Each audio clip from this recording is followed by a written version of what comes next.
Hello my dear students, welcome to the IMB education. आज की इस वीडियो में हम करने वाले हैं नीट 2022 के सॉल्यूशन प्योर एनसीईआरटी बेस्ड, यानी जो भी क्वेश्चन हम कर रहे हैं उसका आंसर बताएंगे कि वो एनसीईआरटी में से कहाँ से आया। इसके अलावा जो बायोलॉजी के नोट्स हैं हमारे, उसमें से भी वो कहाँ से क्वेश्चन आया हुआ है। क्लियर है? तो आज की जो यूनिट है वो है बायोटेक्नोलॉजी, जिसके अंदर दो चैप्टर आते हैं। पहला आता है बायोटेक्नोलॉजी प्रिंसिपल्स एंड प्रोसेसेस। तो यहाँ से इस चैप्टर से टोटल 5 क्वेश्चन आए थे नीट 2022 के अंदर। तो चलिए स्टार्ट करते हैं। इससे पहले वाले चैप्टर्स आपने नहीं देखे तो आपको चैनल पर जो है वो वीडियो सेक्शन के अंदर या फिर प्लेलिस्ट भी आपको मिल जाएगी, जहां पर आप चेक कर सकते हो। अगर आपको बायोलॉजी के नोट्स लेने हैं या फिर ये PDF चाहिए क्वेश्चंस वगैरह की, तो इसके लिए डिस्क्रिप्शन चेक कर सकते हो। तो चलिए स्टार्ट करते हैं। क्वेश्चन नंबर फर्स्ट हमसे पूछा गया, विच of the following statement is not true regarding the gel electrophoresis technique. यानी जो जेल इलेक्ट्रोफोरेसिस टेक्निक है उसके रिगार्डिंग में बहुत सारी स्टेटमेंट लिखी गई है, तो हमें वो बतानी है जो इनकरेक्ट है, यानी जो ट्रू नहीं है। तो ऑप्शन ए देखते हैं, bright orange colour bands of DNA can be observed in the gel when expose to UV light. Second है, the process of extraction of separated DNA strand from gel is called elution. Third है, the separated DNA fragments are stand by using ethidium bromide. And D है, the presence of chromogenic substrate gives blue colour DNA bands on the gel. तो पहले में देखिए, bright orange colour जो bands होते हैं DNA के, वो ऑब्जर्व होते हैं जब हम UV रेडिएशन के अंदर उसको देखते हैं, तो ये बिल्कुल सही है।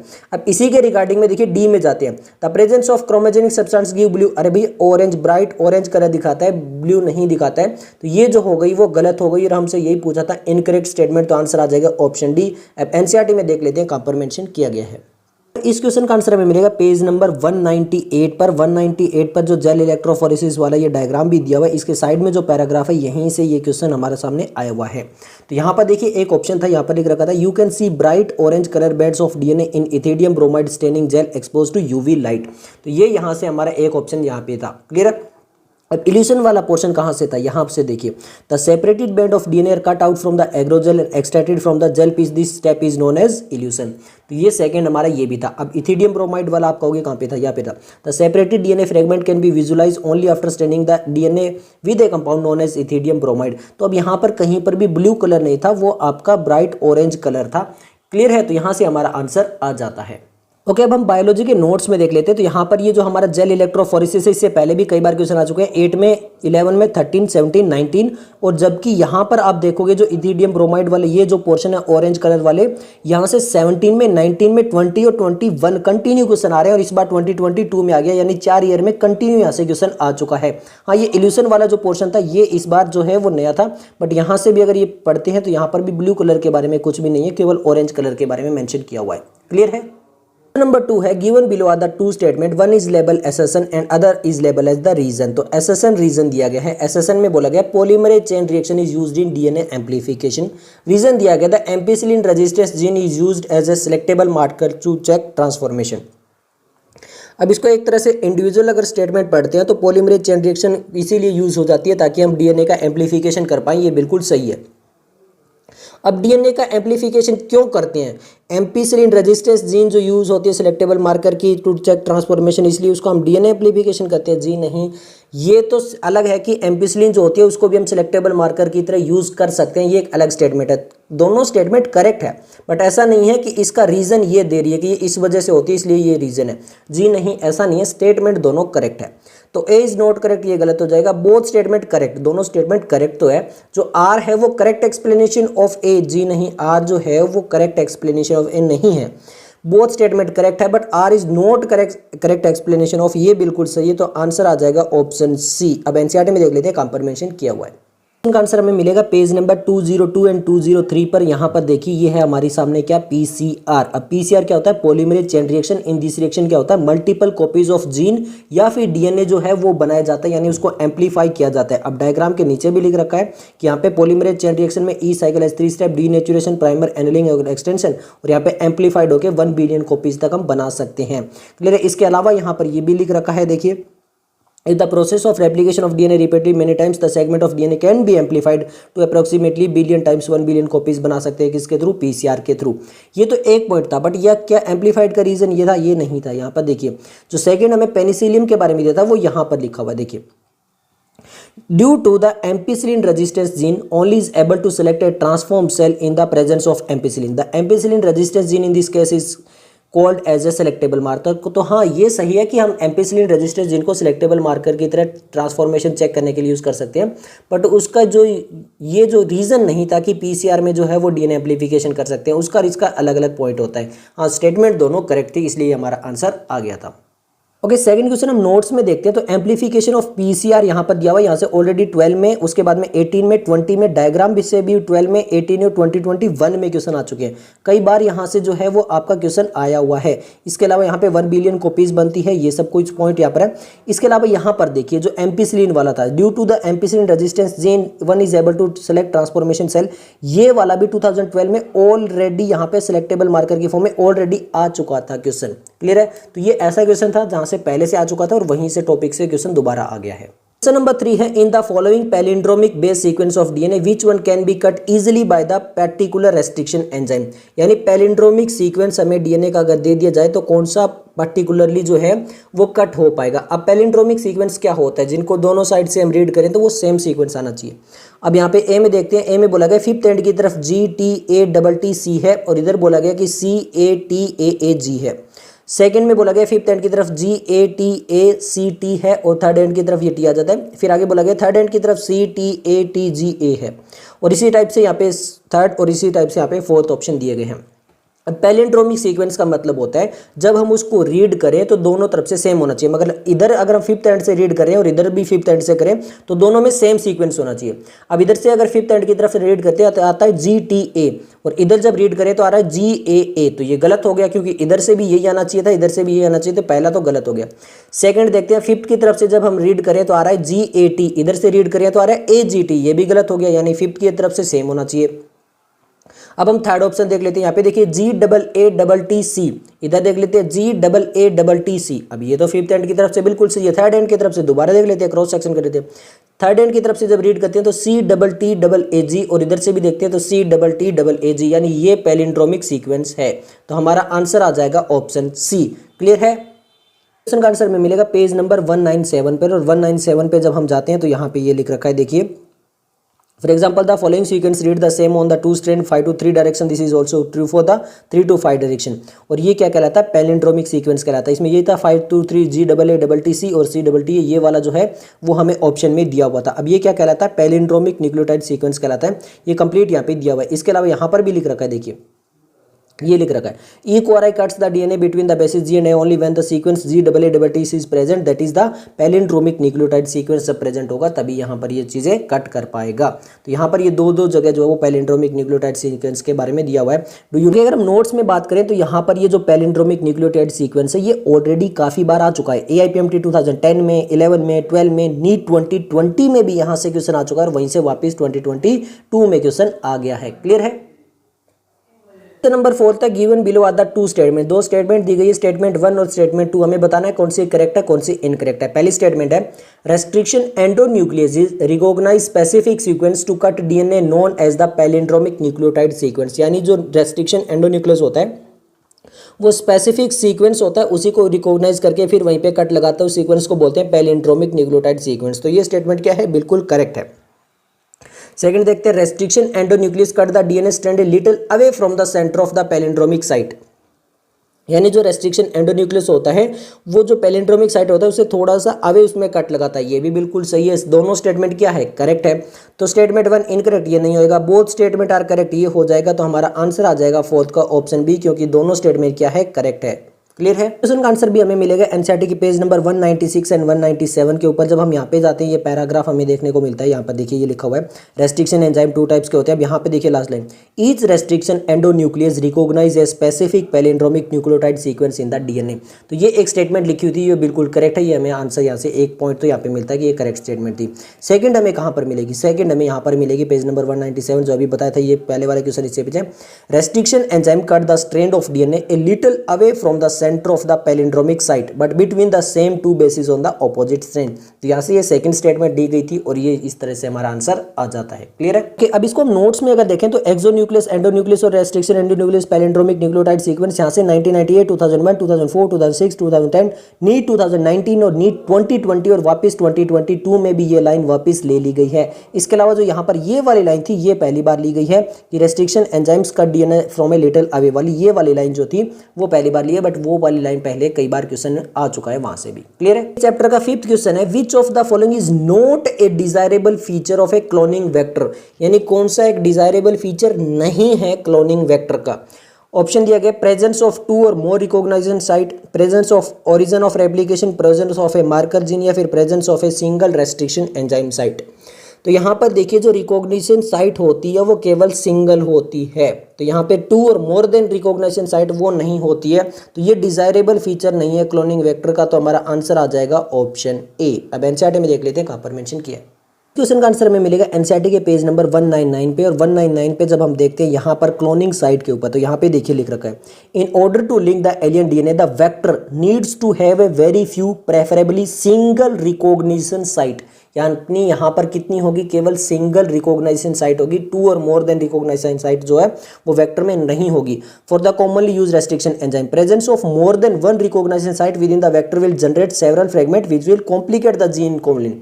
अगर एक से ज्यादा रिकॉग्नाइजेशन साइट हुई तो वो कॉम्प्लिकेशन कर देगी पूरे प्रोसेस को, इसलिए यहाँ पे क्या होता है केवल सिंगल रिकॉग्नाइजेशन साइट होती है। यहाँ से ये हमारा आंसर आ जाता है। क्लियर है जी। के नोट्स की बात करें तो यहाँ पर ये जो क्लोनिंग साइट वाला है यहाँ पर इससे क्वेश्चन पहले नहीं आया है। हाँ, ये लाइन हमने पहले भी मेंशन की है, बट ये जो डायग्राम है यहाँ से अगर आप देखोगे AIPMD 2012 और नीट 2021 में ऑलरेडी इस डायग्राम से क्वेश्चन आ चुके हैं। सेकेंड चैप्टर है हमारा बायोटेक्नोलॉजी एंड इट्स एप्लीकेशन, और यहाँ से टोटल 3 क्वेश्चंस आए हैं। फर्स्ट क्वेश्चन पूछा गया है transposons can be use during which of the following. जो ट्रांसपोसोन्स होते हैं वो किस टाइम पे यूज होते हैं, जीन सीक्वेंस में, पॉलीमरेज चेन रिएक्शन में, जीन साइलेंसिंग में या फिर ऑटो रेडियोग्राफी में। तो RNAi वाला जो पोर्शन था नेमेटोड वाला वहां पर इसके बारे में मेंशन किया हुआ है, और वहां पे हम क्या करते हैं जीन साइलेंस कर देते हैं। तो जीन साइलेंसिंग के अंदर क्या होता है, हमारे ट्रांसपोसोन्स जो होते हैं, जो मोबाइल जेनेटिक एलिमेंट्स होते हैं उनको बोलते हैं क्या, ट्रांसपोसोन, तो वो यूज होते हैं जीन साइलेंसिंग के अंदर। आंसर आ जाएगा ऑप्शन सी। एनसीईआरटी में देख लेते हैं कहां पर मेंशन किया हुआ है। यहाँ पर इस क्वेश्चन का आंसर हमें मिलेगा एनसीईआरटी के पेज नंबर 209 जहाँ पे पेस्ट रेजिस्टेंस प्लांट्स लिखा हुआ है। यहाँ पर आप देख सकते हो ये RNAi वाला बता रहे हैं, RNAi take place in all eukaryotic organism as the method of cellular defence. This method involves silencing of a specific mRNA। इस मेथड के अंदर क्या होता है, silencing of a specific mRNA होता है।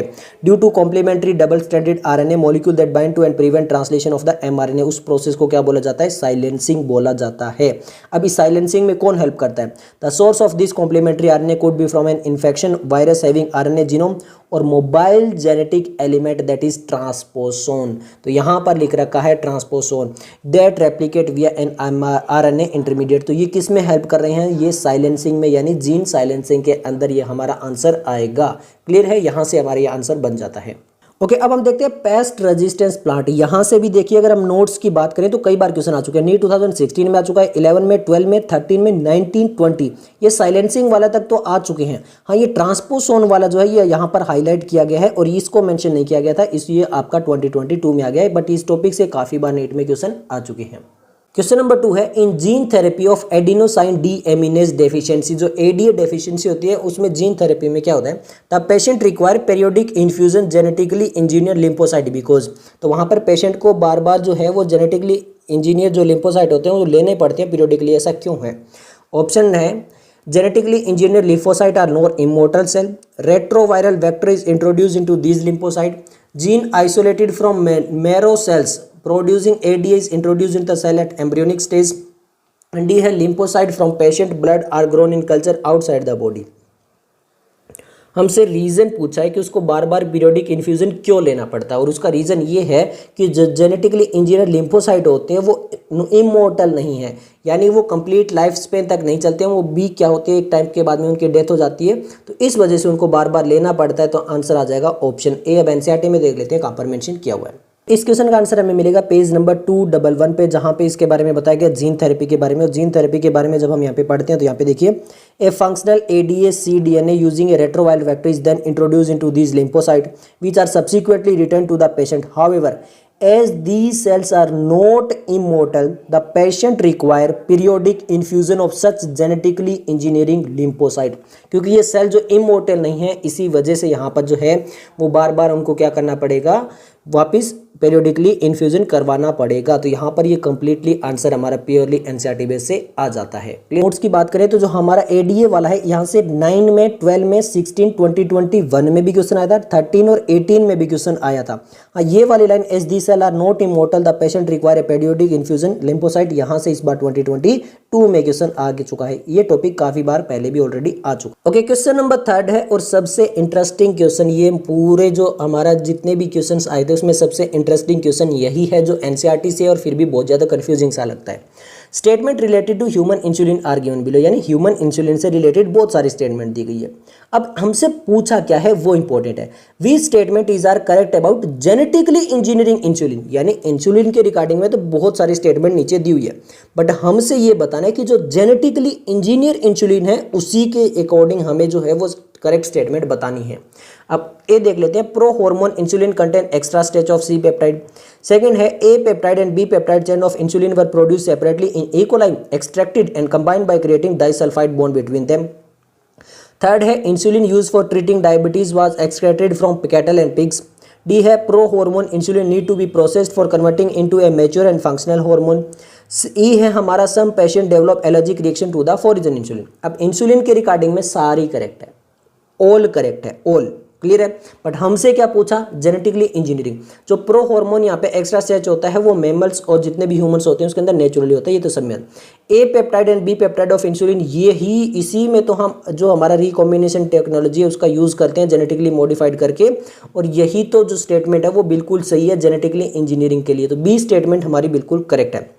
अब यहाँ पे बी है नहीं है, यहाँ पे बी है, यहाँ पर ए है, बट वो ए तो नेचुरल के लिए भी होती है।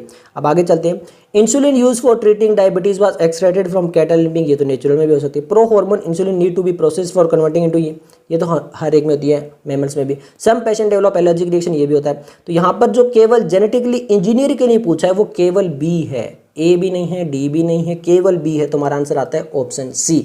इस टाइप में लगता तो सारी करेक्ट है और हमें लगता है कि ये तो बोनस होगा, बट यहाँ पे जो क्वेश्चन को ध्यान से समझने पे पूछा जाता है कि पूछा क्या गया है। क्लियर है।